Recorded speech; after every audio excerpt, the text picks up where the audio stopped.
Unit 2 exam review number 13. Consider the following function. A of PRNT equals P times the quantity 1 plus R over N all raised to NT. So here we have the variables that are the following meaning. A is the amount accumulated, P is the principal, R is the interest rate, N is the compoundings per period, and T is the number of periods. Find the value of the function when P equals 600, the rate is 2%, N is 12, and T is 9. Round to the nearest whole number. I'm going to go ahead and enter this into Excel. Because I think it's fast and easy, and you guys can see me typing it in so that you can make sure that you have it in there too. So the first thing I'm going to do is the P on the outside of the parentheses, and this is 600, and I'm going to do times, and then I'm going to open my parentheses so that I can put everything inside. 1 plus R is 2%. I need to change that to a decimal, 0.02. And divide by N, which is 12. Now, if you're concerned about keeping that division together, that fraction of R over N, you can go ahead and put another set of parentheses. However, I know that Excel follows the order of operations, and it will do the inside of the parentheses first, and it will do the multiplication before the addition. So I'm okay just to close the parenthesis. Again, I need to raise this to the exponent. Now, if I were just to type the N times T, you'll see, we'll put it in there, 12 times T is 9.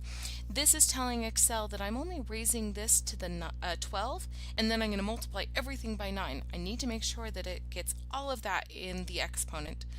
And to do such, I designate this with parentheses, so both the 12 and the 9 are up in the exponent.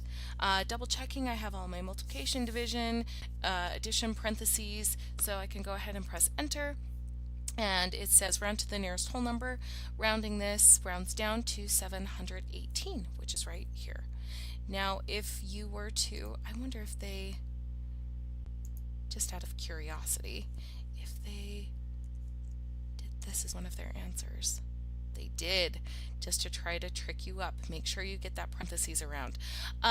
Another, probably shouldn't teach you this. This is a function of having money. So if you wanted to do negative future value, you can double check this as well. Probably shouldn't teach you this, but I'm going to anyway. So we're double checking it.